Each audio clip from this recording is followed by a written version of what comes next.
तो मेरे प्यारे दोस्तों स्टार्ट करने वाले हैं नया चैप्टर जिसका नाम है लोकोमोशन एंड मूवमेंट। ठीक है, तो सबसे पहले हमें समझना पड़ेगा कि ये लोकोमोशन क्या होता है और मूवमेंट क्या होता है। ठीक है, तो सबसे पहले हम ये समझने जा रहे हैं, फिर हम इस लाइन का पर्दाफाश कर देंगे जो ये पहला क्वेश्चन अपना लिखा हुआ है। ठीक है, देखो मूवमेंट क्या होती है। मान लो अभी जहां पे मैं बैठा हूं, है ना, अभी जहां पे मैं बैठा हूं, मान लो एक कुर्सी पे बैठा, मान लो क्या कुर्सी पे बैठा हूं, तो कुर्सी पे बैठा बैठा मैं अपने हाथों को हिलाता रहूं, पैरों को हिलाता रहूं एक ही जगह पे बैठा बैठा, तो वो क्या है, एक तरह की मूवमेंट है। इस बात में कोई भी शक नहीं है ना। मैं अपने हाथों की मूवमेंट कराऊंगा, मैं अपने पैरों की मूवमेंट कराऊंगा और मैं अपनी मुंडी को थोड़ा थोड़ा ऐसे भी घुमा सकता हूं। ठीक है, ये सिंपल सी बात है। अब देख लो, मान लो मैं अपने घर से बाहर, है ना, मान लो मेरे को कोई भी एकदम सपना आए मेरे को और मैं घर से बाहर भाग के चला जाऊं एकदम, है ना, भाग भाग के चला जाऊं, तो जाहिर सी बात है भागने में भी मेरे हाथों की पैरों की, है ना, मूवमेंट हुई है, तो वो भी एक तरह की मूवमेंट है। तो मूवमेंट क्या है, सिंपली हाथों को हिलाया, पैरों को हिलाया, मुंडी को हिलाया, वो अपनी मूवमेंट है, बात खत्म है।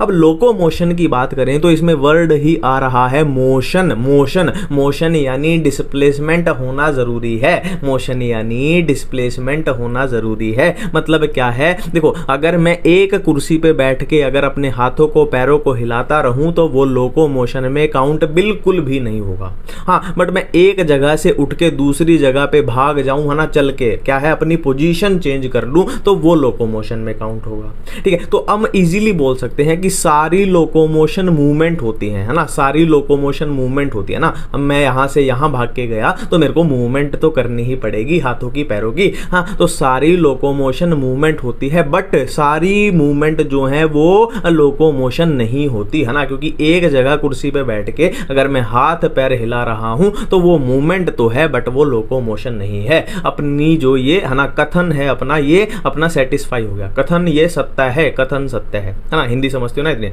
ठीक है, नेक्स्ट बात करते हैं कि ओरिजिन ऑफ मसल। मसल्स का ओरिजिन कैसा होता है, mesodermal in origin. M for muscle, M for mesodermal, बात खत्म है। ठीक है, अब हो रही है कि परसेंटेज बॉडी वेट मसल की वजह से कितना होता है। देखो सिंपल सा एग्जांपल है, अगर मैं 100 किलो का आदमी हूं, 100 किलो का नहीं हूं मैं वैसे, है ना, बता रहा हूं जनरल नॉलेज। ठीक है, अगर मैं 100 किलो का आदमी हूं तो मेरी बॉडी का 40 से 50, मेरी बॉडी का 40 से 50 किलो जो वजन होगा वो मसल्स की वजह से होगा। ये बात इसमें बताई गई है साधारण और सिंपल तरीके से। ठीक है, अब बात कर रहे हैं स्पेशल प्रॉपर्टीज ऑफ मसल की। अपनी जो मसल्स होती हैं उसमें ऐसी क्या खासियत है ना, कि उनकी हेल्प से हम हिलजुल और भाग दौड़ पाते हैं, है ना। क्या है, एक्साइटेबिलिटी है, कॉन्ट्रैक्टिलिटी है, एक्सटेंसिबिलिटी है, इलास्टिसिटी है। ठीक है, नेक्स्ट बात कर रहे हैं हम टाइप ऑफ मसल्स की बात कर रहे हैं। हम बात कर रहे हैं टाइप ऑफ मसल्स की। तो मसल अपने पास 3 टाइप की पाई जाएंगी। कौन सी, स्ट्राइटेड और स्केलेटल, विसरल और स्मूथ, और तीसरी कौन सी है, कार्डियक मसल। अब इनके नाम से पहली कोशिश, पहला अटेम्प्ट इनके नाम से लगाते हैं। देखो स्ट्राइटेड और स्केलेटल। अब स्केलेटल यानी, है ना, स्केलेटल सिस्टम क्या होता है, अपना हड्डियों का ना, कंकाल तंत्र, हड्डियों का ढांचा। ठीक है, मतलब क्या है, जहां पे अपनी मेन हड्डियां प्रेजेंट होंगी वहां पे ये वाली मसल रहेंगी, है ना। और स्ट्राइटेड नाम कहां से आया वो भी मैं आपको अभी बताऊंगा, उसको होल्ड पे रख दो। ठीक है, यहां पे बात करते हैं। देखो विसरल मसल यानी ये विसरल ऑर्गन यानी इनर होलो ऑर्गन्स में पाई जाएगी। फॉर एग्जांपल इसका मैं डाइजेस्टिव ट्रैक्ट आपको बोल दूं तो हमने बात की थी कि डाइजेस्टिव ट्रैक्ट जैसे स्टमक है, अपना स्टमक है तो स्टमक में मसल्स होती हैं, है ना। ईसोफेगस है, ईसोफेगस में मसल होती है ना, तो वो कौन सी होती है, विसरल, है ना। Inner hollow organ visceral organs में जो पाई जाएंगी। नेक्स्ट है कार्डियक। तो ये तो बच्चे को पता है कि कार्डियक यानी किससे रिलेटेड है, हार्ट के रिलेटेड है, यानी अपने धड़कते हुए खूबसूरत दिल में जो मसल पाई जाएंगी वो होंगी कार्डियक मसल होंगी। ठीक है, अब मसल्स का इनका डिफरेंस जो आएगा ना, उसके 2 क्राइटेरिया होंगे अपने पास। 2 क्राइटेरिया पे ये डिफरेंस पूछा जाएगा। एक तो क्या होगी, स्ट्राइशंस। स्ट्राइशंस पूछी जाएंगी किसमें प्रेजेंट है, किसमें अब्सेंट है, पहला क्राइटेरिया। दूसरा क्राइटेरिया होगा, हमसे पूछा जाएगा कि मसल जो है वॉलेंट्री है या फिर इनवॉलेंट्री है, दूसरा क्राइटेरिया। इससे ज्यादा कुछ पूछा ही नहीं जाएगा। ठीक है, तो बात करते हैं। देखो पहले हम बात करेंगे किसकी बात करें, हम स्ट्राइशंस की बात करें। स्ट्राइशन, है ना। कार्डियो को हम होल्ड पे कर लेंगे क्योंकि वो ऑटोमेटिक हो जाएगा, मैं ट्रिक बताऊंगा उसकी। देखो इसके नाम में यार स्ट्राइटेड मसल, स्ट्राइटेड मसल मतलब स्ट्राइशंस इसमें प्रेजेंट होंगी, नाम से ही क्लियर हो रहा है, कुछ भी याद नहीं किया। अब विसरल और स्मूथ मसल की बात करें तो देखो नाम में ही क्या है, स्मूथ है। स्मूथ मतलब इसमें स्ट्राइशंस जो हैं वो प्रेजेंट नहीं है, इसीलिए ये स्मूथ है ना। इसको भी होल्ड पे रख दो, इसकी मैं ट्रिक बताऊंगा आपको। नेक्स्ट बात करते हैं, देखो स्केलेटल मसल होती हैं जो अपनी हड्डियों वाली, मान लो हाथों में हड्डियां हैं, पैरों में हड्डियां हैं, वहां की जो मसल हैं वो वॉलेंट्री होती है ना। देखो मैं अपनी मर्जी से अपना हाथ हिला पा रहा हूँ है ना, पैर भी हिला पा रहा हूँ, पैर आपको दिख नहीं रहा, नहीं तो लात भी पड़ सकती थी आपको, ठीक है। तो ये मेरी मर्जी से हिलती है, तो ये होगी वॉलेंट्री मसल हो गई, ठीक है। और विसरल ऑर्गन की बात करें, फॉर एग्जाम्पल मैंने बोला था जैसे कि ईसोफेगस में जो मसल हैं या फिर स्टमक में मसल हैं, वो हम अपनी मर्जी से नहीं हिला सकते, अपनी मर्जी से कॉन्ट्रैक्ट नहीं करा सकते, तो वो क्या हो गई, इनवॉलेंट्री होगी, है ना। कि हम सो रहे हैं ना, हम मान लो मैं रात को सो रहा हूं तो भी मेरी स्टमक की, ईसोफेगस की मसल काम कर रही है, मेरे कंट्रोल में नहीं है, ठीक है। अब यहां पे बात करें, देखो कार्डियक मसल की सिंपल सी ट्रिक बताता हूं कि स्ट्राइशन के केस में इसको किसके साथ कर देना है, किसके साथ कर देना है, स्ट्राइटेड मसल के साथ कर देना है, और वॉलेंट्री इनवॉलेंट्री वाले के केस में इसको इसके साथ कर देना है। और इसका लॉजिक भी है, जो अपने दिल की मसल है वो इनवॉलेंट्री होती है, बच्चे को पता है ना। अगर मैं आपको बोल दूं कि आपका दिल धड़क रहा है ना, मसल की वजह से धड़क रहा है, आप उसको रोक के दिखाओ, है ना। दिल में जो मसल है उन्हीं की वजह से हमारा दिल धड़कता है। अगर मैं आपको बोल दूं कि आप अपने दिल को धड़कने से रोक के दिखाओ, वो वाले दिल की बात नहीं हो रही कि प्यार मोहब्बत वाला दिल टूट गया कि अब तेरे बिना धड़कता नहीं है, वो वाला नहीं, असली वाला दिल की बात हो रही है, तो वो नहीं रुक पाएगा, वो इनवॉलेंट्री है, अपनी मर्जी से धड़केगा, ठीक है। और स्ट्राइशन के केस में मैंने क्या बोला, कार्डियक को इसके साथ कर दो, इसके साथ कर दो, यानी स्ट्राइशन प्रेजेंट है, और इनवॉलेंट्री वाले में इसके साथ कर दो, क्या है, इनवॉलेंट्री है, ये वॉलेंट्री है, ठीक है। अब कहां होगी, देखो स्केलेटल मसल कहां, मतलब जहां पे हड्डियां, बोन्स मेनली अपनी पाई जाएंगी। ये हम बात कर चुके हैं विसरल ऑर्गन यानी होलो विसरल ऑर्गन्स में, है ना। इनर ऑर्गन जो होते हैं वहां पे पाई जाएगी, और कार्डियक तो अपनी हार्ट में पाई जाएगी। मजा आ गया, बहुत मजा आ गया, है ना, सारी चीजें समझ में आ रही हैं। अब देखो confusion of muscle bundle, muscle fibre, बहुत मजा आने वाला है इस टॉपिक में भी, इस टॉपिक में बहुत मजा आने वाला है, मेरी गारंटी है। मैं गारंटी के साथ आपका वो क्या बोलते हैं, ठेका ले रहा हूं आपका, मैं समझा के जाऊंगा। देखो ये मान लो मसल है, ये मान लो मसल है। अब इस मसल को मैंने ऐसे काट दिया, खच खच खच खच ऐसे काट दिया। अब काटने के बाद इस मसल को मैं ऐसे उठा के आपको दिखा रहा हूं, इसका ट्रांसवर्स सेक्शन दिखा रहा हूं, तो ये कुछ कैसा दिखाई देगा, ये कुछ कैसा दिखाई देगा, है ना, ये कुछ ऐसा दिखाई देगा। ये कहाँ से आया है, मसल बनने दे हमारी अच्छी सी, ठीक है। तो ये अपनी एक मसल बन गई है, ये अपनी एक मसल बन गई है, ठीक है। अब मसल के अंदर क्या होते हैं, बहुत सारे मसल बंडल होते हैं। एक मसल के अंदर बहुत सारे मसल बंडल होते हैं, मसल बंडल होते हैं, और ये मसल बंडल आपस में किससे कनेक्टेड होते हैं, एक कनेक्टिव टिश्यू से कनेक्टेड होते हैं। ये मसल बंडल आपस में एक कनेक्टिव टिश्यू से कनेक्टेड होते हैं, जिसको फेशिया बोलते हैं, जिसको फेशिया बोलते हैं। इतनी बातें क्लियर है ना। एक बार फिर से रिवाइज करा दूं, ये ब्लू कलर वाली अपनी मसल थी, मसल के अंदर ब्लैक कलर वाले क्या हैं, बहुत सारे मसल बंडल हैं, और मसल बंडल के अंदर अगर बात करो तो क्या होते हैं, बहुत सारे मसल फाइबर होते हैं। मसल बंडल के अंदर क्या होते हैं, बहुत सारे मसल फाइबर होते हैं। और मसल फाइबर का ही दूसरा नाम क्या होता है, मसल सेल। मसल फाइबर का ही दूसरा नाम है मसल सेल। एक बार यहां से ये फ्लो पकड़ लेते हैं। देखो मसल थी ब्लू कलर वाली, मसल में क्या होते हैं, बहुत सारे मसल बंडल्स होते हैं जो ब्लैक कलर वाले हैं, ठीक है। और इनका दूसरा नाम क्या है, फेसिकल्स। मसल बंडल का ही दूसरा नाम है फेसिकल्स, ठीक है। अब मसल बंडल के अंदर जो रेड कलर वाले हैं क्या होते हैं, मसल फाइबर होते हैं, और मसल फाइबर का ही दूसरा नाम क्या है, मसल सेल है। मसल फाइबर का ही दूसरा नाम है मसल सेल है, ये इंपॉर्टेंट है। अब एक बात और ध्यान दो, मैंने बोला था कि जो मसल बंडल है वो आपस में कनेक्टिव टिश्यू से जुड़े हुए हैं, और मसल बंडल का दूसरा नाम क्या है, फेसिकल्स है। तो कनेक्टिव टिश्यू का नाम हो जाएगा क्या, फेसिया हो जाएगा। फेसिया क्या है कि मसल बंडल या फिर फेसिकल्स जो हैं वो आपस में कनेक्टेड हैं, किससे, कनेक्टिव टिश्यू से। कनेक्टेड है तो जाहिर सी बात है कनेक्टिव टिश्यू से ही कनेक्टेड होंगे। मेरे ख्याल से सारी बातें क्लियर हैं, मेरे ख्याल से सारी बातें क्लियर हैं, ठीक है। अब देखो हमने यहां बात की कि मसल फाइबर ही क्या होती है, मसल सेल होती है। मसल फाइबर ही क्या होती है, मसल सेल होती है। अब हम बायोलॉजी के विद्यार्थी हैं, तो हमें पता है सेल के अंदर क्या होती है। सेल के अंदर एक किसी भी सेल की बात कर लो, प्लांट सेल है या एनिमल सेल है, क्या होती है, प्लाज्मा मेम्ब्रेन होती है भाई, सेल के अंदर होती है, ठीक है, बहुत बढ़िया बात है। ठीक है। और क्या है, हमने पढ़ रखा है, अपने +1 में पढ़ रखा है सेल वाले चैप्टर में कि सेल के अंदर साइटोप्लाज्म भी होना चाहिए। ठीक है, ठीक है, बहुत बढ़िया बात है, बल्ले बल्ले। ठीक है, और क्या है, सेल के अंदर एंडोप्लाज्मिक रेटिकुलम भी होता है। ठीक है, ठीक है, ये बात भी हम मान लेते हैं। तो आप बोल रहे हो कि सेल के अंदर ये सारी चीजें होती है, तो ये भी तो एक मसल सेल है ना, मसल फाइबर जो है ये भी तो एक मसल सेल है, तो ये सारी चीजें इसके अंदर भी तो होनी चाहिए। तो मैं बोल रहा हूं कि बिल्कुल होनी चाहिए, मैं आपकी बात से इनकार नहीं कर रहा, बट यहाँ पे नाम थोड़ा आप बदल दीजिए, है ना। देखो यार, कुछ तो इज्जत रख लो इस बेचारे की कुछ तो इज्जत रख लो, तो नाम थोड़ा बदल देते हैं कि मसल सेल की जो प्लाज्मा मेम्ब्रेन होती है उसको क्या बोलते हैं, सार्कोलेमा बोलते हैं। मसल सेल का जो साइटोप्लाज्म होता है उसको सार्कोप्लाज्म बोलते हैं। मसल सेल का जो एंडोप्लाज्मिक रेटिकुलम होता है सार्कोप्लाज्मिक रेटिकुलम बोलते हैं। अब आप बोलोगे कि यार तूने तो इतना मुश्किल सा बता दिया, इसको याद कैसे करें? याद कुछ नहीं करना है, बस सार्को वर्ड को पकड़ना है। हर में क्या आ रहा है, सार्को आ रहा है। देखो, प्लाज्म तो सार्कोप्लाज्म, रेटिकुलम सार्कोप्लाज्मिक रेटिकुलम, हर वर्ड में सार्को सार्को सार्को आ रहा है। अब ये सार्को कहां से आया है, ये सार्को किसकी जड़ है, ये सार्कोमियर की जड़ है, वहां से ये सार्को आया है।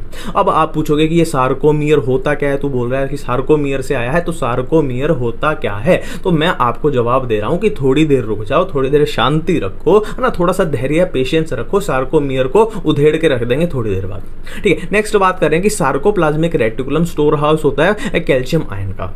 ठीक है, अब यहाँ पे जितने स्टार आपसे लग सकते हैं ना, 50 स्टार, 100 स्टार, 200 स्टार, उतने सितारे इस पे लगा लो। ये बहुत ही इंपॉर्टेंट है, बहुत महत्वपूर्ण है, बहुत ज़रूरी है। मैंने क्या बोला कि ये जो सार्कोप्लाज्मिक रेटिकुलम है ये स्टोर हाउस होता है किसका, कैल्शियम आयन का। बहुत इंपॉर्टेंट बात है, ये भी मैंने साथ में बोला है, तो ध्यान से सुना करो उस बात को।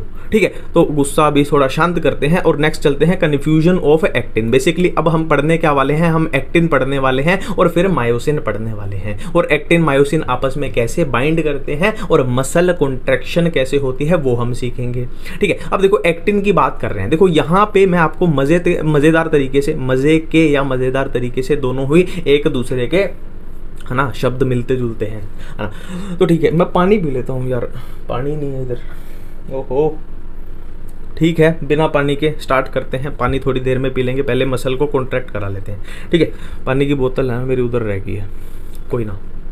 देखो अब हम पढ़ने जा रहे हैं क्या, एक्टिन पढ़ने जा रहे हैं। देखो एक्टिन बनता कैसे है, ये अपना एक्टिन है, ये अपना एक्टिन है। अब आप बोलोगे यार ये तो अजीब सा लग रहा है, इसको समझे कैसे, तूने ये बना रखा है जो, है ना, ये तोता चिड़िया जो लग रहा है, ये कैसे बना है? तो सिंपल सी बात है, देखो ऊपर जो लिखा हुआ है ना, जो ये भयंकर भयंकर लिखा हुआ है, इस पर ध्यान मत दो, जो मैं बोल रहा हूँ उस पर ध्यान दो। देखो हमारे पास क्या है, मोती पड़े हुए थे, मोती पड़े हुए थे। मोती किसी को गिफ्ट में नहीं देना, अपने पास रखने हैं, समझ गए ना आप? किसी को मोती गिफ्ट में नहीं देना है। तो मेरा दिल एक मोती के समान है, तो दिल किसी को गिफ्ट में नहीं देना है। ठीक है, तो अपने पास ये मोती पड़े हुए थे, जमीन पे बिखरे पड़े हुए थे। ठीक है, तो मम्मी ने बोला है ये मोती हैं जो जमीन पे बिखरे पड़े हैं यार, इनको उठा के एक धागे में डाल दे, है ना, धागे में डाल दे और ऐसे इनकी माला सी, चेन सी बना दे, है ना। तो मोती को मैंने क्या किया, धागे में डाल दिया। मम्मी का कहना मैं मानता ही हूँ। ठीक है, तो मोतियों को मैंने धागे में डाल दिया और एक इनकी ऐसे चेन सी बन गई। सिंपल सी बात है। अब क्या बोला, मैं बैठा था ना, मैं पूरा दिन खाली होता हूँ, मेरे को काम तो कुछ होता नहीं है, तो ऐसी ऐसी मैंने 2 चेन बना ली, ऐसी ऐसी मैंने 2 चेन बना ली और दोनों चेन को आपस में ऐसे लपेट दिया,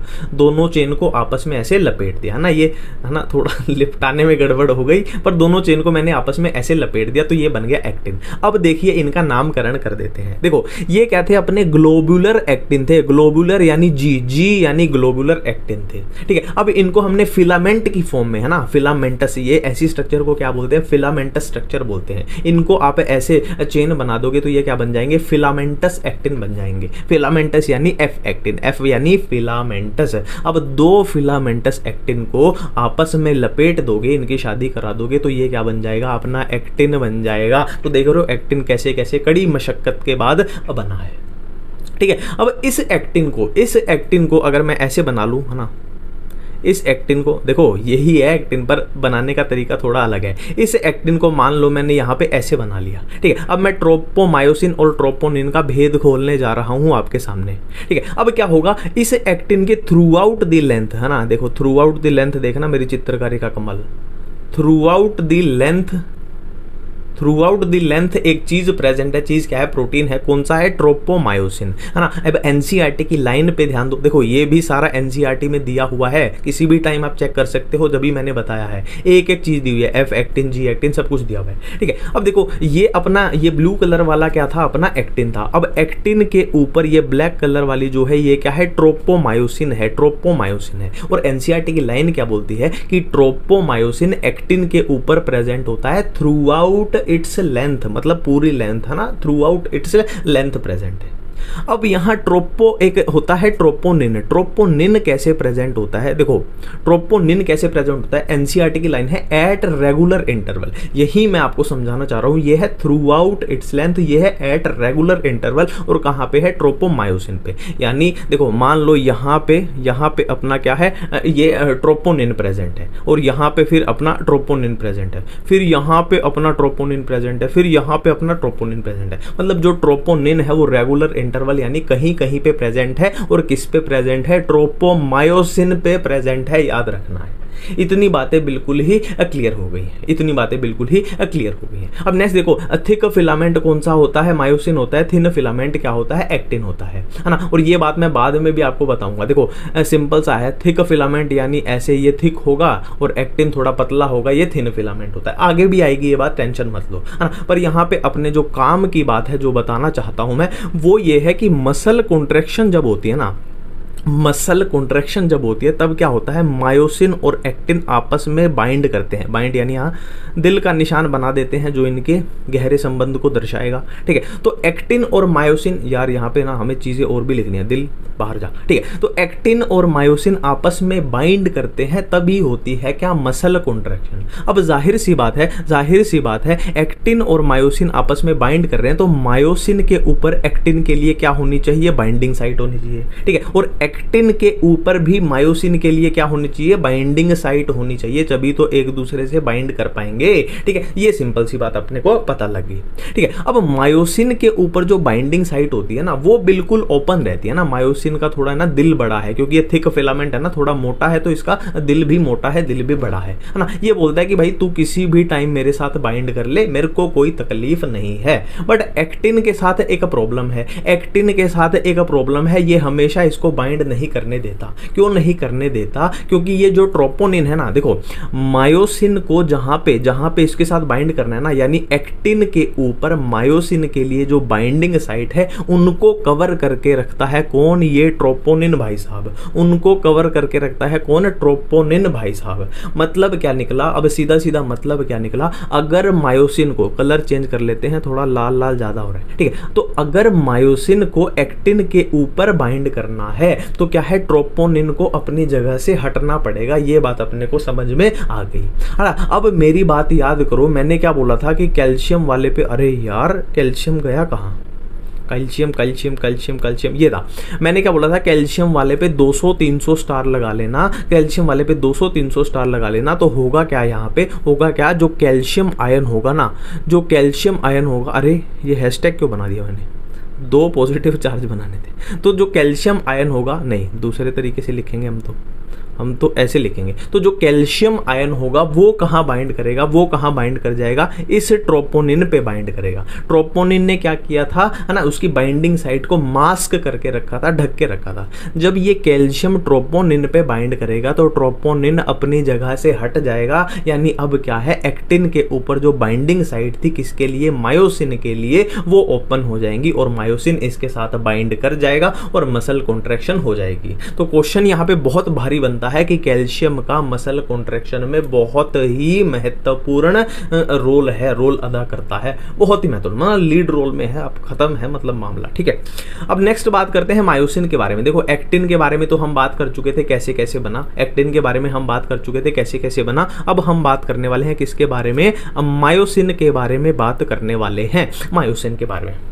देखो मायोसिन जो है वो पॉलीमर होता है किसका? मिरोमायोसिन का। अब पॉलीमर वर्ड आते ही अपने को पता लग रहा है कि पॉलीमर मतलब बहुत सारे मिरोमायोसिन से मिलके बना है एक मायोसिन, ठीक है। अब मिरोमायोसिन को अगर आप देखो तो कुछ ऐसा होता है, ढंचिक ढंचिक ढंचिक ढंचिक।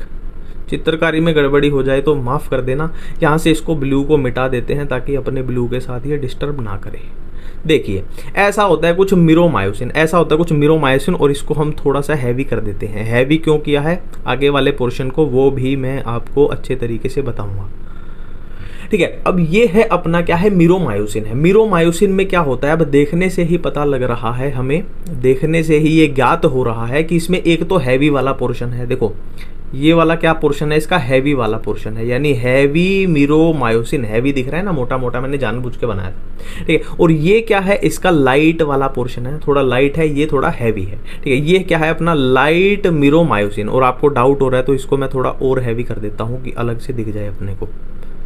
ये इसका हैवी वाला पोर्शन है, यहाँ रंग भर देते हैं, यहाँ रंग भर देते हैं, यहाँ से इतना हैवी कर देते हैं, इतना मेरे ख्याल से बहुत है, ठीक है। तो ये क्या है लाइट मिरोमायोसिन, ये क्या है हैवी मिरोमायोसिन। अब देखो हैवी मिरोमायोसिन में क्या क्या होता है, हैवी मिरोमायोसिन में ये जो पोर्शन है, ये जो पोर्शन है इसको हम बोल देंगे क्या, हेड बोल देंगे, इसको हम हेड बोल देंगे, ठीक है। और ये जो पोर्शन है, ये जो पोर्शन है इसको हम बोल देंगे क्या, शॉर्ट आर्म बोल देंगे। तो हैवी मिरोमायोसिन में क्या क्या होता है, हेड होता है, प्लस क्या होता है, शॉर्ट आर्म होता है। और लाइट मिरोमायोसिन में देखने से ही लग रहा है कि ये पूंछ जैसी दिख रही है, पूंछ जैसी दिख रही है, तो यह क्या होती है, टेल होती है, बात खत्म है, ठीक है। अब हमने बात की थी कि मायोसिन और एक्टिन आपस में बाइंड करते हैं, और मैंने बोला था कि मायोसिन के ऊपर बाइंडिंग साइट होगी किसके लिए, एक्टिन के लिए, तभी तो वो बाइंड कर पाएगा, ठीक है। तो यहां पे हम बाइंडिंग साइट बना देते हैं। देखो इसके हेड पे है ना क्या, मिरोमायोसिन के, और मिरोमायोसिन में भी हैवी मिरोमायोसिन में क्या होता है, हेड होता है, तो हेड पे 2 बाइंडिंग साइट होती हैं, हेड पे 2 बाइंडिंग साइट होती हैं। अब 2 बाइंडिंग साइट किसके लिए होता है, एक तो होगी एक्टिन के लिए, जाहिर सी बात है इसको एक्टिन के साथ बाइंड करना है तभी तो मसल कॉन्ट्रैक्शन होगी,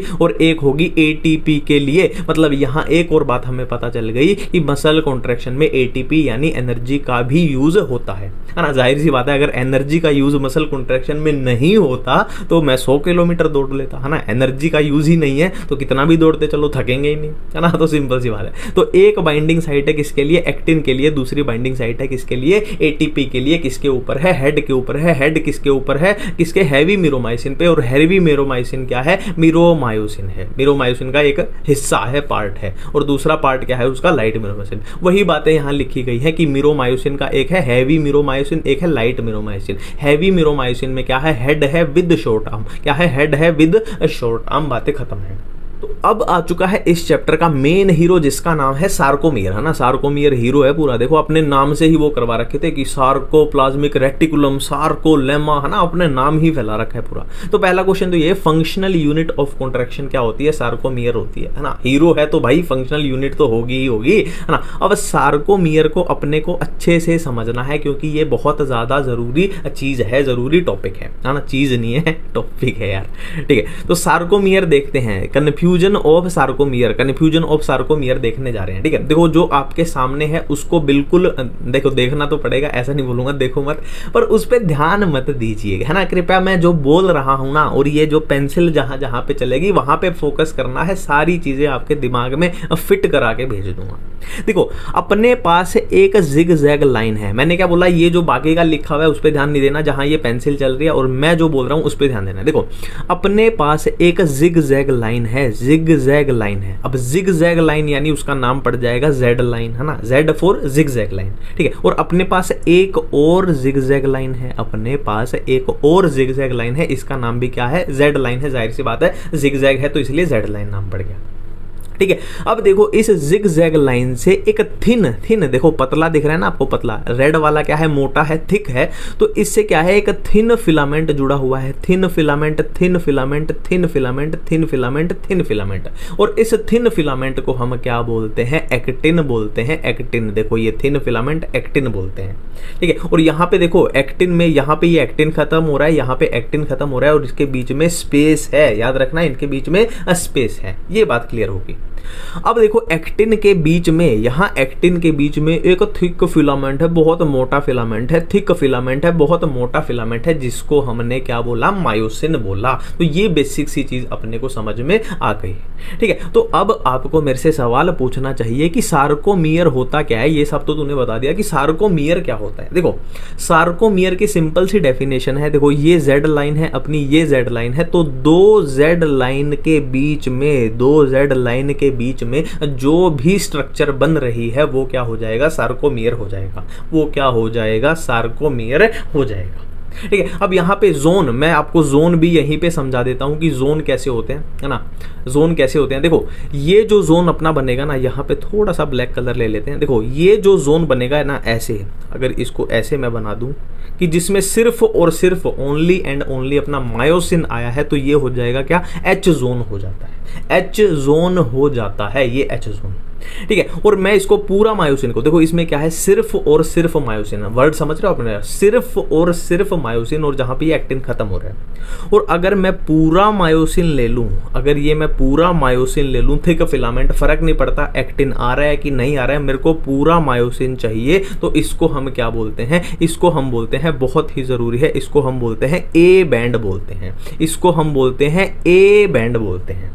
क्लियर है, बिल्कुल क्लियर है। अब देखो ऐसा ऐसा सार्कोमियर साइड में और भी होगा, ऐसा ऐसा सार्कोमियर साइड में और भी होगा, जाहिर सी बात है, जाहिर सी बात है। इस डायग्राम से आपको समझाता हूं, देखो ये अपना एक सार्कोमियर है, ये जेड लाइन है, और ये क्या है, दूसरी जेड लाइन है, ये तीसरी जेड लाइन है। तो दो जेड लाइन के बीच क्या हुआ, एक सार्कोमियर हुआ, दो जेड लाइन के बीच क्या हुआ, एक सार्कोमियर हुआ। ये आपके सामने दो सार्कोमियर है ना। हम क्या है, एच जोन देख चुके हैं, एच जोन हम देख चुके हैं, हम ए बैंड देख चुके हैं, जिसमें हमने पूरा क्या लिया था, पूरा क्या लिया था, हमने मायोसिन लिया था। अब हम आई बैंड की बात कर रहे हैं। देखो आई बैंड सिंपल है, जहां पे मायोसिन बिल्कुल अब्सेंट है, ठीक है, जहां पे मायोसिन बिल्कुल अब्सेंट है वो वाला बैंड हो जाएगा आई बैंड, है ना। अब मायोसिन जहां अब्सेंट है, मतलब जहां पे सिर्फ एक्टिन है, तो ये वाला पोर्शन अपना हो जाएगा, ये वाला पोर्शन, कलर चेंज करते हैं, थोड़ा दिख नहीं रहा है, ये वाला पोर्शन हो जाएगा अपना आई बैंड हो जाएगा, आई बैंड हो जाएगा, ठीक है। अब एक सार्कोमियर में आपसे पूछ लिया जाए कि क्या क्या होता है, देखो एक सार्कोमियर कहां बनेगा, यहां से यहां तक एक सार्कोमियर है,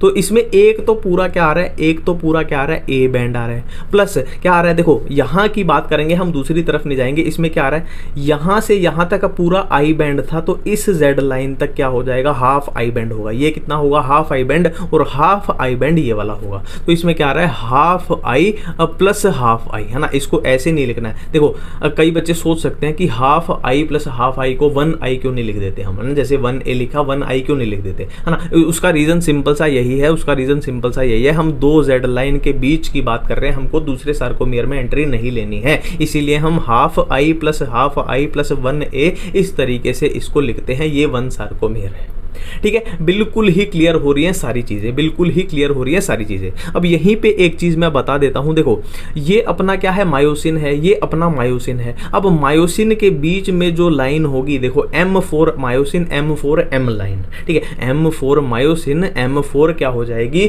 M लाइन हो जाएगी। अब देखिए, अब हम देखने जा रहे हैं मसल कॉन्ट्रैक्शन कैसे होती है। इसको थोड़ा सा मिटा लेते हैं ताकि अपनी खिचड़ी ना बने, है ना, खिचड़ी कई बार नुकसान कर देती है।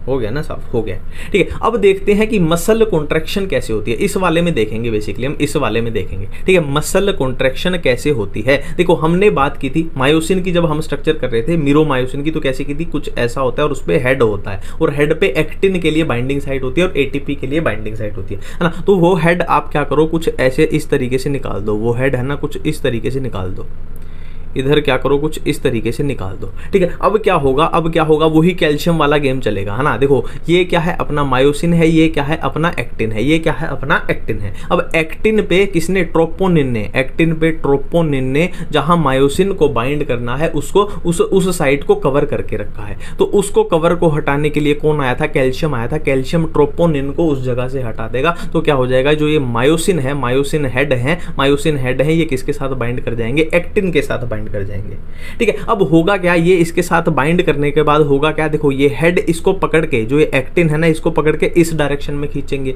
और ये वाले देखो ऐसे फोर्स लगाएंगे, ये कुछ ऐसे चलेगा, ऐसे, है ना, ये वाला ऐसे खींचेगा, ये वाला ऐसे ऐसे चलेगा, तो ये इस डायरेक्शन में खींचेंगे और ये इस डायरेक्शन में खींचेंगे, है ना। और इसके रिजल्ट से क्या होगा, जाहिर सी बात है, देखो ये वाला एक्टिन इधर को खींच रहा है, ये वाला एक्टिन इधर को खींच रहा है। अब जाहिर सी बात है, एक्टिन की लेंथ तो कम हो नहीं सकती, एक्टिन की लेंथ तो उतनी रहेगी, ठीक है। तो होगा क्या रिजल्ट से, थोड़ी देर बाद आप देखोगे तो ये कुछ ऐसे हो जाएंगे कि दोनों एक्टिन इतने पास आ जाएंगे। अब दोनों एक्टिन इतने पास आएंगे और एक्टिन की लेंथ भी अपने को सेम रखनी है, तो जाहिर सी बात है, ये जो जेड लाइन थी, ये जो जेड लाइन थी, ये भी पास आ जाएगी, ये जो जेड लाइन थी, ये भी पास आ जाएगी, है ना, क्योंकि एक्टिन की लेंथ तो सेम रहेगी, तो जेड लाइन को पास आना पड़ेगा, जेड लाइन को पास आना पड़ेगा, ठीक है। और क्या है, एक्टिन क्या है, आपस में बिल्कुल पास में आ चुके हैं, और मायोसिन बिल्कुल अपना सेम पड़ा हुआ है, ठीक है। तो कॉन्ट्रैक्शन में आप देख लो, अब ना अब बहुत बढ़िया क्वेश्चन यहाँ पे बनता है, बहुत कंफ्यूजन होती है कि कॉन्ट्रैक्शन में A band, I band, sarcomere, Z line कौन छोटा होता है, कौन सेम रहता है, बहुत तगड़ा क्वेश्चन बनता है। तो इसके लिए मैंने बहुत आसान ट्रिक बताई हुई है, कोई भी कंफ्यूजन नहीं होगी, एग्जाम में ना आपको सोचना पड़ेगा, डायरेक्ट अप्लाई होगी। देखो अपने सामने क्वेश्चन बनेगा कि कौन सा सेम रहता है, क्या सेम रहता है और क्या शॉर्टन्स यानी क्या छोटा हो जाता है, कॉन्ट्रैक्शन आफ्टर कॉन्ट्रैक्शन, है ना। तो इसलिए सिंपल सी ट्रिक है। देखो रिमेन सेम यानी देखो अपनी जिंदगी में हम कुछ करें या ना करें, एक ही इंसान ऐसा है जिसकी फीलिंग हमेशा सेम रहती है, रिमेन सेम। वो कौन है? अपनी माँ है। माँ यानी क्या है? मायोसिन है, एक्टिन है, ए बैंड है। Myosin, actin, A band contraction के बाद भी सेम ही रहेंगे। बहुत बेहतरीन ट्रिक है, कोई भी कंफ्यूजन नहीं होगी। अब इसके अलावा बचे क्या? तो इसके अलावा सार्कोमियर बच गया, आई बैंड बच गया, वो क्या हो जाएंगे? छोटे हो जाएंगे, शॉर्ट हो जाएंगे। अब नेक्स्ट देखिए, repeated activation of muscle can lead to accumulation of lactic acid. मतलब क्या है भाई कि अगर हम मसल से बार बार बार बार बार बार काम कराएंगे तो लैक्टिक एसिड का एक्यूमुलेशन हो जाएगा। ठीक है, अब देखो नेक्स्ट हम बात करने वाले हैं red fibre versus white fibre की बात करने वाले हैं। ठीक है, तो जिस पैटर्न से मैं आपको बता रहा हूं ना उससे करना मजा आ जाएगा। देखो पहली बात तो ये है, रेड फाइबर यानी इनका कलर कैसा होता है? रेड होता है, जाहिर सी बात है। ये कैसे हैं? अपने व्हाइट फाइबर हैं तो जाहिर सी बात है इनका कलर कैसा होता है? व्हाइट होता है। ठीक है, अब आपको पूछना चाहिए कि इनका कलर रेड होता है तो ऐसा क्या है ना, इनमें ऐसा क्या प्रेजेंट है जिसकी वजह से इनका कलर रेड होता है ना। तो जैसे अपने ब्लड में क्या होता है? हीमोग्लोबिन होता है जिसकी वजह से अब ब्लड का कलर रेड होता है। ऐसे ही रेड फाइबर में क्या प्रेजेंट होता है? मायोग्लोबिन प्रेजेंट होता है। क्या प्रेजेंट होता है? मायोग्लोबिन प्रेजेंट होता है। मायोग्लोबिन की मात्रा इसमें ज्यादा होती है इसलिए लाल रेड दिखाई पड़ते हैं। कैसे दिखाई पड़ते हैं? रेडिश दिखाई पड़ते हैं। इनमें क्या है? मायोग्लोबिन की मात्रा बहुत ही कम, बहुत ही लो पाई जाती है, इसीलिए कैसे व्हाइट दिखाई पड़ते हैं, ये व्हाइट दिखाई पड़ते हैं। पहली चीज बिल्कुल क्लियर है। नेक्स्ट चीज अपने को यहां ऑक्सीजन के रिलेटेड सीखनी है। देखो यहां पे रेड फाइबर में मायोग्लोबिन है ना, मायोग्लोबिन ही क्या करवाएगा? ऑक्सीजन का यूज करवाएगा। तो इनमें ऑक्सीजन क्या होगा? ऑक्सीजन का यूज होगा, यानी ये कैसी है? एरोबिक है ना। और इसमें क्या है? मायोग्लोबिन ही कम है तो ऑक्सीजन का कोई खास काम नहीं है, तो ये कैसी है? अनएरोबिक है, ऑक्सीजन का काम इसमें नहीं होगा।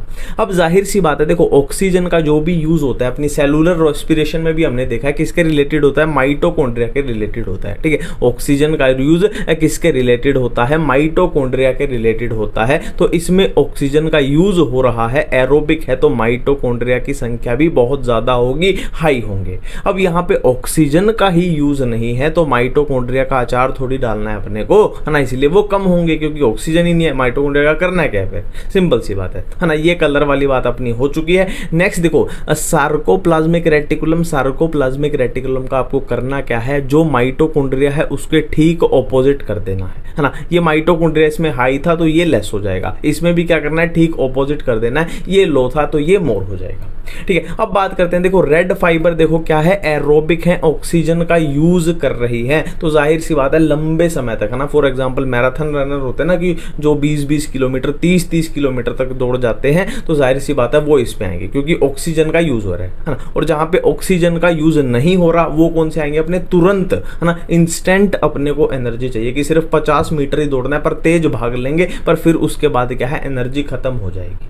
अब देखिए प्यारे दोस्तों, अब हम पढ़ने वाले हैं क्या? Human skeletal system. Human skeletal system. ठीक है, अब एक बात हमें बिल्कुल आसानी से पता है कि अपने शरीर में कितनी हड्डियां होती हैं? 206 हड्डियां होती है अपने शरीर में, 206 हड्डियां होती हैं। ठीक है, अब आप क्या कीजिए? ह्यूमन स्केलेटल सिस्टम को दो पार्ट में डिवाइड कर दीजिए। एक हो गया एक्सियल स्केलेटन, एक हो गया अपेंडिकुलर स्केलेटन। अब आपको पूछना चाहिए कि एक्सियल क्या होता है, अपेंडिकुलर क्या होता है, तो इसको मैं आपको थोड़ा सा आइडिया देने जा रहा हूं। ठीक है, थोड़ा सा आइडिया देने जा रहा हूं। मान लो ये कोई इंसान है, मान लो ये कोई प्यारा प्यारा सा इंसान है, ये इसके हाथ हैं, ये इसके पैर हैं। ठीक है, अब आप क्या कीजिए? इस इंसान के बिल्कुल सेंटर से ऐसे लाइन खींच दीजिए।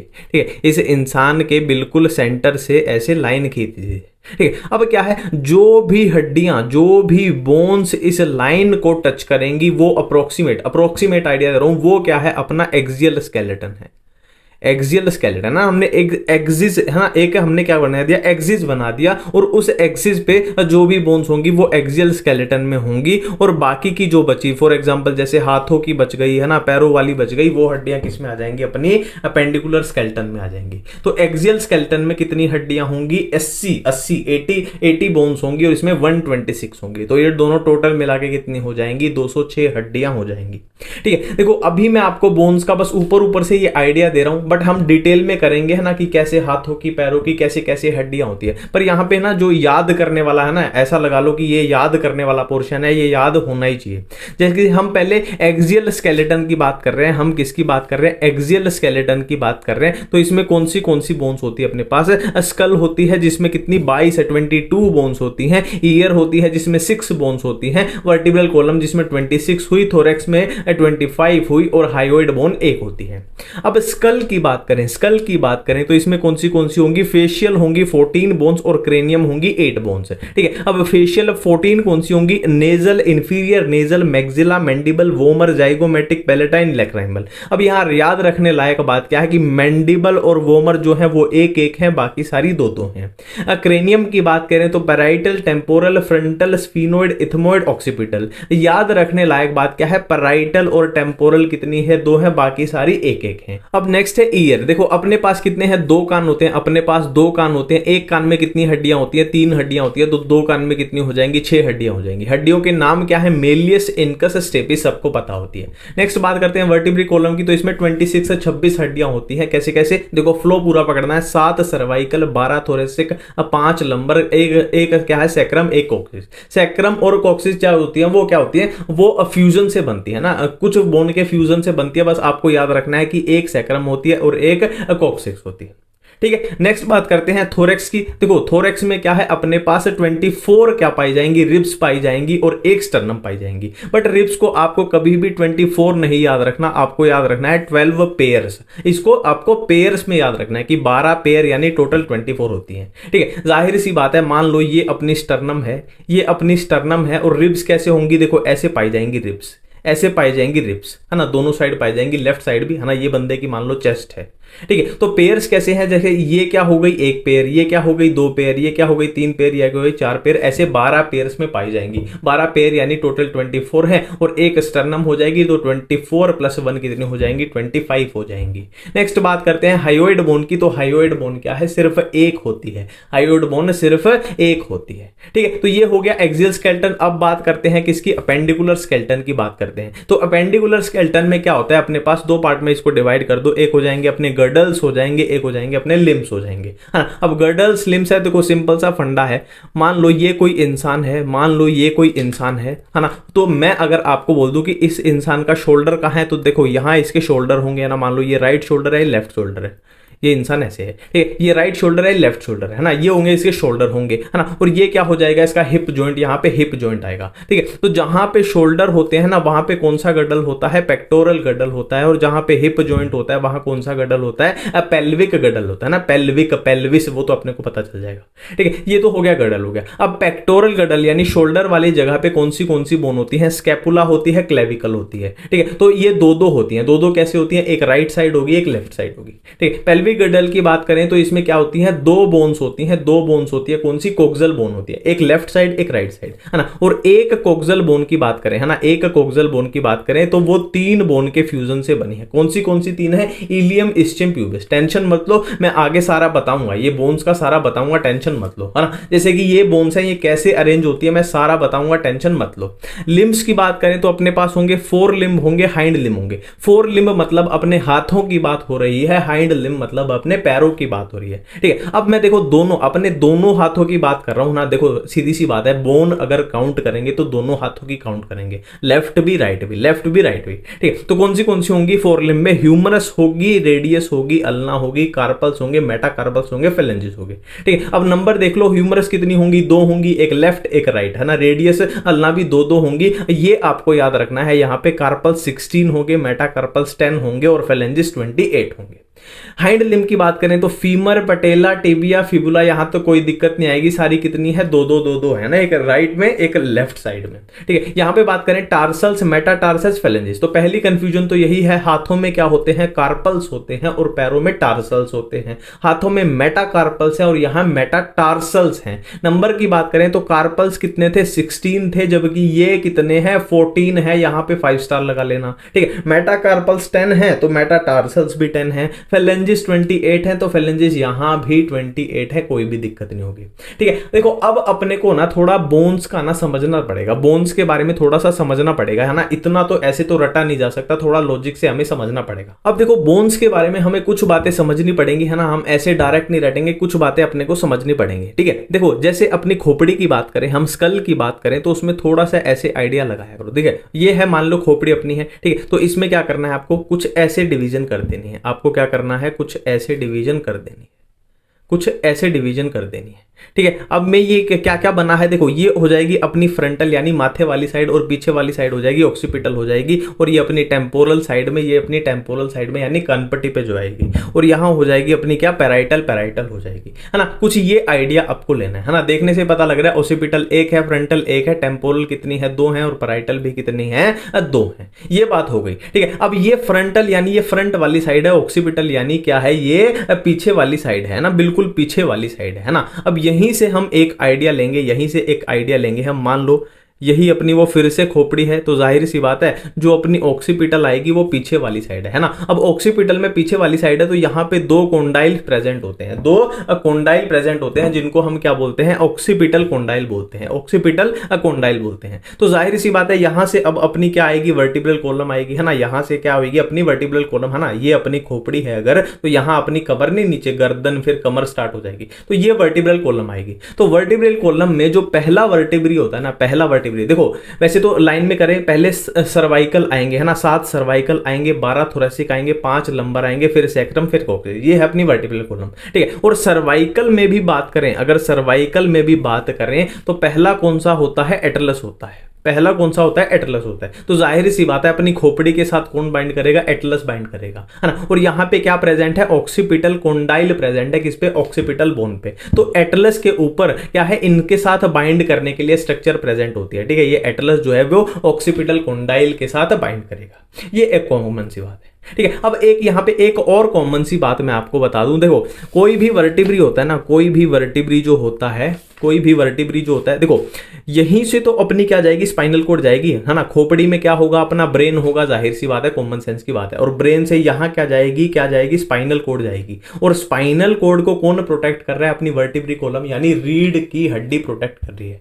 ठीक है। तो यहां पे मैं अगर आपको एक वर्टिब्री बना के दिखाऊं, ठीक है, मान लो ये एक रफ डायग्राम बना रहा हूं, मैं एक रफ डायग्राम बना रहा हूं, ठीक है। मान लो कोई भी वर्टिब्री होता है ना, तो उसके बीच में, वर्टिब्री के बीच में क्या होता है, कैनाल, है ना, खाली स्पेस यानी एक कैनाल प्रेजेंट होती है, जिसको हम क्या बोलते हैं, न्यूरल कैनाल बोलते हैं। न्यूरल कैनाल का फंक्शन क्या है ना, देखो ये बीच में जो स्पेस दिख रहा है, ये कैनाल है जिसका नाम है न्यूरल कैनाल, किसमें है, वर्टिब्री में प्रेजेंट है। अब न्यूरल कैनाल का फंक्शन क्या है कि स्पाइनल कोर्ड जो है, स्पाइनल कोर्ड जो है इस न्यूरल कैनाल से ऐसे जाएगी, इस न्यूरल कैनाल से, है ना, ऐसे जाएगी, और क्या है, ये वर्टिब्री कॉलम जो बाहर वाली साइड है, हड्डी जो है वो इसको स्पाइनल कोर्ड को अपनी को प्रोटेक्ट करती रहेगी, है ना। तो ये इसका यहां से आइडिया मिल गया, ये इसका आइडिया यहां से मिल गया, ठीक है। अब हाथों और पैरों की थोड़ी बात कर लेते हैं, हाथों और पैरों की बात कर लेते हैं। पहले हम शोल्डर की बात करेंगे, शोल्डर रीजन में हम बात कर रहे हैं, पहले देखो हम शोल्डर रीजन में बात कर रहे हैं, हम एक साइड का इंसान बना लेंगे, एक साइड का शोल्डर बना लेंगे, मतलब एक साइड का इंसान नहीं, हाँ एक ही बात है, एक साइड का इंसान या एक साइड का शोल्डर, ठीक है। देखो शोल्डर में क्या होता है, एक बोन होती है, थोड़ा सा इधर साइड बनाते हैं, एक फ्लैट ट्राइंगुलर बोन होती है, एक फ्लैट ट्राइंगुलर बोन होती है, जिसको क्या बोला जाता है, स्कैपुला। ये अपनी क्या है, स्कैपुला है, ये अपनी क्या है, स्कैपुला है, ठीक है। अब ये देखने से ही पता लग रहा है कि एक ब्लेड जैसी है, इसलिए इसको शोल्डर ब्लेड भी बोल दिया जाता है, शोल्डर ब्लेड, ठीक है। अब होता क्या है, स्कैपुला के ऊपर यहां पे क्या होती है, एक प्रोसेस प्रेजेंट होती है, स्कैपुला के ऊपर यहां पे एक प्रोसेस प्रेजेंट होती है, और उस प्रोसेस को क्या बोला जाता है, उस प्रोसेस को बोला जाता है एक्रोमियन प्रोसेस। उस प्रोसेस को क्या बोला जाता है, एक्रोमियन प्रोसेस बोला जाता है। अब एक्रोमियन प्रोसेस से होता क्या है, ये देखो ये स्कैपुला की प्रोसेस है, क्या, एक्रोमियन प्रोसेस। अब एक्रोमियन प्रोसेस से कौन सी एक बोन जुड़ी होती है, एक बोन जुड़ी होती है, थोड़ी शेप में मैं मार खा गया, थोड़ा अच्छे से बना लेते हैं थोड़ा सा। एक बोन जुड़ी होती है एक्रोमियन प्रोसेस पे, जिसका नाम होता है क्या, क्लेविकल, जिसका नाम क्या होता है, क्लेविकल नाम होता है, और इसी को कॉलर बोन बोलते हैं। समझ रहे हो, स्कैपुला के ऊपर क्या है, एक्रोमियन प्रोसेस है, एक्रोमियन प्रोसेस से कौन सी बोन जुड़ी है, क्लेविकल जुड़ी है। अब हम आगे बात करने जा रहे हैं, ठीक है। अब क्या है, स्कैपुला में ही एक कैविटी प्रेजेंट होती है, कैविटी प्रेजेंट होती है जिसको बोला जाता है क्या, ग्लिनोइड कैविटी बोला जाता है। अब ग्लिनोइड कैविटी से कौन सी बोन अपनी होती है, ग्लिनोइड कैविटी से कौन सी बोन अटैच होती है, अपनी ह्यूमरस अटैच होती है, ठीक है। अब ह्यूमरस में नीचे ये अपना हाथ बन रहा है ना, ये अपना बाइसेप बन गया, ठीक है। अब नीचे क्या है, नीचे क्या है, कौन सी दो बोन होंगी, कौन सी, रेडियस एंड अल्ना होंगी। अब रेडियस अल्ना के नीचे क्या होते हैं, अपने क्या होते हैं, कार्पल्स होते हैं, है ना। अब इसके नीचे क्या होते हैं, इसके नीचे क्या होंगे, अपने मेटाकार्पल्स होंगे, और मेटाकार्पल के नीचे है ना, ये अपनी देखो ये फिंगर बनती है ना, अपनी उंगलियां बनती है, ये क्या होंगे, अपने फेलेंजेस होंगे, ठीक है। तो ये पूरा अपना बन गया, समझ रहे हो। स्कैपुला पे एक्रोमियन प्रोसेस, उस पे क्या जुड़ी है, क्लेविकल यानी कॉलर बोन जुड़ी है। और शोल्डर ब्लेड कौन सा है, तो ये अलग से ही दिख रही है कि ये बिल्कुल फ्लैट बोन है, ट्रायंगुलर फ्लैट बोन है, इसलिए इसको शोल्डर ब्लेड भी बोला जाता है, ठीक है। और क्या है, स्कैपुला के अंदर ही एक कैविटी है जिसको हमने बोला ग्लिनोइड कैविटी है। अब ग्लिनोइड कैविटी में कौन सी बोन फिट है, अपनी ह्यूमरस फिट है, और ह्यूमरस के साथ कौन सी जुड़ती है, रेडियस एंड अल्ना जुड़ती हैं। फिर आगे क्या आए, अपने कार्पल्स आए, फिर आगे क्या आए, अपने मेटाकार्पल्स आए, फिर आगे क्या आए, अपने फेलेंजेस आए। तो ये अपना पूरा शोल्डर और पूरा हाथ बन चुका है, ठीक है। अब हमें ऐसी ही स्ट्रक्चर पैरों की तरफ भी देखनी पड़ेगी, ऐसी ही स्ट्रक्चर पैरों की तरफ भी देखनी पड़ेगी, है ना। हम कोक्सल बोन बना लेते हैं, हम क्या बना लेते हैं, कोक्सल बोन बना लेते हैं।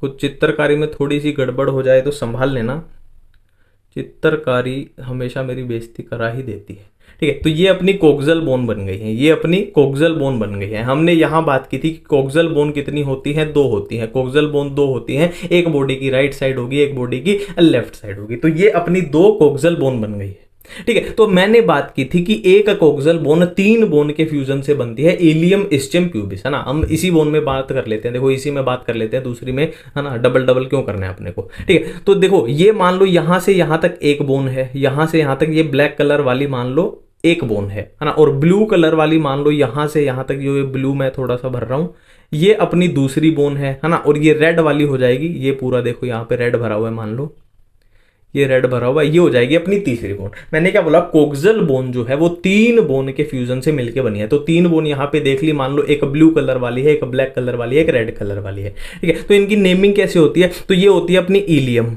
ये होती है अपनी इलियम, ठीक है। और ब्लैक वाली कौन सी है, अपनी ब्लैक वाली है इस्चियम, ब्लैक वाली है इस्चियम, और ब्लू वाली अपनी है प्यूबिस, ब्लू वाली है अपनी प्यूबिस, है ना। सेम इसमें भी होगा, सेम इसी तरीके से होगा, है ना। पर इनको तीन बोन काउंट नहीं करना है, ये तीन बोन का फ्यूजन हो चुका है, इसलिए इसको सिर्फ एक ही बोन काउंट करना है, क्या, कोक्सल बोन इसको काउंट करना है, ठीक है। तो इतनी बातें अपनी क्लियर होगी। अब अपनी इंपॉर्टेंट बातें करते हैं कि क्या होगी। देखो इसमें क्या होता है, इसमें क्या होता है, ग्लिनोइड कैविटी देखो कहां पे थी, ग्लिनोइड कैविटी हमने देखी थी कहां पे थी, अपनी स्कैपुला के अंदर थी, स्कैपुला के अंदर थी। बट इसके अंदर क्या होती है, कौन सी कैविटी होती है, एसिटाबुलम होती है। इसके अंदर कौन सी कैविटी होती है, एसिटाबुलम। ये याद रखेंगे हम, ग्लिनोइड कैविटी अपनी शोल्डर वाले जगह पे थी, और एसिटाबुलम कहां पे है, कोक्सल बोन यानी हिप वाली जगह पे है ना। तो इस एसिटाबुलम कैविटी में कौन सी बोन फिट हो जाएगी, कौन सी बोन फिट हो जाएगी, कौन सी, अब फीमर फिट हो जाएगी। अब फीमर से नीचे कौन सी आएंगी, अपनी फीमर से नीचे कौन सी आएगी, टीबिया एंड फिबुला आएंगी, टीबिया एंड फिबुला आएंगी। देखो बहुत सारे बच्चे इसमें कंफ्यूजन होते होंगे कि radius ulna and tibia fibula कौन सी हाथों में है, कौन सी पैरों में है। तो सिंपल है, टी फॉर टखना, टी फोर टखना, टखना कहां पे होता है, पैरों में होता है, तो ये पैरों में, ये होगी अपनी टीबिया एंड फिबुला। फिर नीचे क्या बन जाएंगे, जैसे उसमें कार्पल बने थे, यहां टार्सल बन जाएंगे, ठीक है। जैसे उसमें क्या बने थे, जैसे उसमें क्या बने थे, मेटाकार्पल बने थे, इसमें क्या है, मेटाटार्सल बन जाएंगे, है ना। फिर क्या बन जाएंगे, फेलेंजिस। तो क्या होते हैं, फेलेंजिस तो क्या होते हैं, दोनों में सेम होते हैं। तो ये अपना पैरों का स्ट्रक्चर कुछ इस तरीके से बन जाएगा, ठीक है। अब हमें थोड़ा सीखना पड़ेगा रिब्स के बारे में, अब हमें थोड़ा सीखना पड़ेगा रिब्स के बारे में, ठीक है। देखो रिब्स के बारे में सिखाने से पहले मैं आपको थोड़ा सा समझाना चाहूंगा। देखो मान लो ये कोई इंसान है, ये कोई इंसान है तो जाहिर सी बात है ये उसका चेस्ट वाला रीजन होगा, तो यहाँ एक बोन प्रेजेंट होती है जिसका नाम है स्टर्नम। ये हम इसको फ्रंट से देख रहे हैं, ये इंसान ऐसे खड़ा है, इसको फ्रंट से देख रहे हैं, तो यहाँ एक बोन प्रेजेंट है जिसका नाम है स्टर्नम। ठीक है, अब इसके इस इंसान की पीठ वाली साइड, कमर वाली साइड देखेंगे तो क्या प्रेजेंट होगी, जाहिर सी बात है क्या प्रेजेंट होगी, वर्टिब्रल कॉलम प्रेजेंट होगी। ठीक है, ये ब्लू कलर में है, इसकी कमर वाली साइड है जो वर्टिब्रल कॉलम को शो कर रही है, और ये रेड वाला क्या है, इसकी चेस्ट को शो कर रही है जो कि स्टर्नम है। ठीक है, अब रिब्स कैसे होती हैं, रिब्स कैसे होती है, देखो रिब्स क्या है, मैं मोटा मोटा आइडिया दे रहा हूं आपको, स्टर्नम से निकलेंगी और वर्टिब्रल कॉलम पे पीछे जाके, है ना, ऐसे साइड में से जाके वर्टिब्रल कॉलम पे अटैच होगी, है ना, ऐसे क्या है, ऐसे क्या है, स्टर्नम से यहां जुड़ी हुई है और पीछे जाके, है ना, ऐसे साइड में से लेटरली पीछे जाके किससे, वर्टिब्रल कॉलम से अटैच हो जाएंगी। सेम इस साइड होगा, सेम इस साइड होगा, है ना। तो रिब्स को इसीलिए पेयर में बोला जाता है कि ये मान लो एक पेयर है ना, ये होगी एक पेयर, फिर ये हो गया दूसरा पेयर, फिर ये हो गया तीसरा पेयर, कुछ इस तरीके से। ये अपने को मोटा मोटा आइडिया मिल गया। ठीक है, अब यहां मैं आपको एक बात बोलता हूं कि अगर ये इंसान को, है ना, ये हमारी तरफ फेस करके खड़ा है, अगर हम इंसान को, देखो मान लो ये इंसान ऐसे खड़ा है, तो अगर हम इस इंसान को ऐसे खड़ा कर दें, लेटरल साइड वाइज खड़ा कर दें, तो अपने को कैसा कुछ दिखेगा, है ना। तो इस इंसान को हमने क्या किया, इस इंसान को हमने क्या किया, लेटरल साइड वाइज खड़ा कर दिया, तो हम देख चुके हैं, देखो ये चेस्ट वाली साइड हो जाएगी, चेस्ट वाली साइड अपने को क्या दिखेगी, चेस्ट वाली साइड अपने को क्या दिखेगी, स्टर्नम दिखेगी, स्टर्नम दिखेगी, है ना। और है ना, ये इंसान ऐसे खड़ा है, टेढ़ा खड़ा है, तो यहाँ चेस्ट वाली साइड है, तो यहाँ कमर वाली साइड क्या दिखेगी अपने को, वर्टिब्रल कॉलम दिखेगी, यहाँ क्या दिखेगी, ये दिखेगी अपने को वर्टिब्रल कॉलम। ठीक है, ये बातें क्लियर हो चुकी हैं। देखो अब ध्यान से समझना मेरी बातें। देखो मैं आपको बोल चुका हूं कि अपने पास रिब्स कितनी होती हैं, 12 पेयर्स होती हैं। अपने पास रिब्स टोटल कितनी होती है, 12 पेयर्स होती हैं। अब 12 पेयर्स को आप क्या करो, 3 पार्ट में डिवाइड कर दो। कैसे 3 पार्ट में, एक तो 7 पेयर में डिवाइड कर दो, एक कौन सी आप 3 पेयर में डिवाइड कर दो, एक 2 पेयर में डिवाइड कर दो, है ना। 7 + 3 + 2 कितनी हो जाएंगी, 12 पेयर हो जाएंगी। ठीक है, अब 7 3 2 ये क्या होता है, देखो अब देखो इसका मतलब मैं आपको समझाने जा रहा हूं। मैंने क्या बोला था, रिब्स कैसे होंगी, ऐसे आएंगी, लेटरली यहां पे अटैच हो जाएंगे। ठीक है, अब देखो 12 की 12 पेयर जो रिब हैं वो वर्टिब्रल कॉलम से निकलती हैं, यहां पे अटैच होती हैं। देखो 1 pair, 2 pair, 3 pair, 4 pair, 5 pair, 6 7 8 9 10 11, अब 12 पेयर, 12 की 12 पेयर कहां है, वर्टिब्रल कॉलम पे अटैच है। तो इनके सबके नाम में वर्टिब्री तो जरूर आएगा, वर्टिब्री तो जरूर आएगा, सिंपल सी बात है।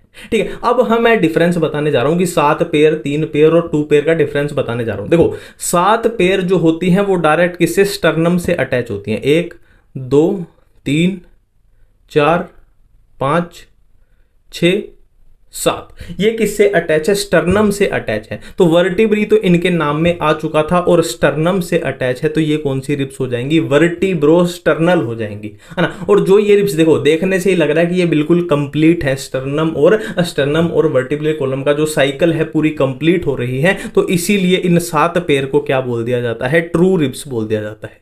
इनको बोल दिया जाता है ट्रू रिब्स बोल दिया जाता है। 7 पेयर की कंफ्यूजन क्लियर है। अब हम आते हैं 3 पेयर वाली पे। देखो 3 पेयर वाली में आपको क्या याद रखना है, देखो ये 7th है ना, इस पे यहाँ पे कार्टिलेज होता है, हाइलिन कार्टिलेज। जो ये 7th पेयर है यहाँ पे हाइलिन कार्टिलेज होता है। तो बाकी की जो 3 पेयर है ना वो डायरेक्ट स्टर्नम से अटैच नहीं होती, वो कहां पे है, 7th पेयर है उसके हाइलिन कार्टिलेज से अटैच हो जाती है, हाइलिन कार्टिलेज से। ठीक है, अब ये देखो वर्टिब्री से अटैच है तो नाम में आया वर्टिब्री, और कार्टिलेज से अटैच है तो हो जाएगा कोंड्रल। कार्टिलेज के लिए वर्ड आ जाएगा क्या, कोंड्रल। तो ये क्या हो जाएंगी, एक बार दोबारा लिख देता हूं, थोड़ी सी खिचड़ी यहां बन चुके हैं। तो ये हो जाएंगी वर्टिब्रोकोंड्रल रिब्स, है ना। और ये स्टर्नम से अटैच नहीं है, स्टर्नम से अटैच नहीं है, तो इसलिए इनको फॉल्स रिब्स बोल दिया जाता है। ये क्या थी, ट्रू रिब्स थी, इनको फॉल्स बोल दिया गया है, झूठी, क्योंकि स्टर्नम से अटैच नहीं है। अब 2 पेयर जो होती हैं, देखो ये तो फिर भी यहां जुड़ी हुई थी। 2 पेयर तो क्या होती है, हवा में तैर रही है यानी फ्लोट कर रही हैं, हवा में तैर रही है यानी फ्लोट कर रही हैं, इसीलिए इनको क्या बोल दिया जाता है, फ्लोटिंग रिब्स बोल दिया जाता है। ठीक है, और ये वाला नामकरण इनका करें तो वर्टिब्री से तो अटैच है, वर्टिब्री से तो अटैच है, बट यहां पे किसी से भी अटैच नहीं है, तो ये हो जाएंगी वर्टिब्रल रिब्स। ये क्या है, वर्टिब्रोस्टर्नल रिब्स, वर्टिब्री से भी है, वर्टिब्रल कॉलम से भी है और स्टर्नम से भी है। वर्टिब्रोकोंड्रल वर्टिब्रल कॉलम से है, और क्या है, कोंड्रल यानी कार्टिलेज से है। ये खाली वर्टिब्री मतलब खाली वर्टिब्री से अटैच है ना। और ये क्या है, अपनी ट्रू रिब्स हैं, ये अपनी फॉल्स रिब्स हैं, ये अपनी फ्लोटिंग रिब्स है। इससे ज्यादा इसमें कंफ्यूजन नहीं है।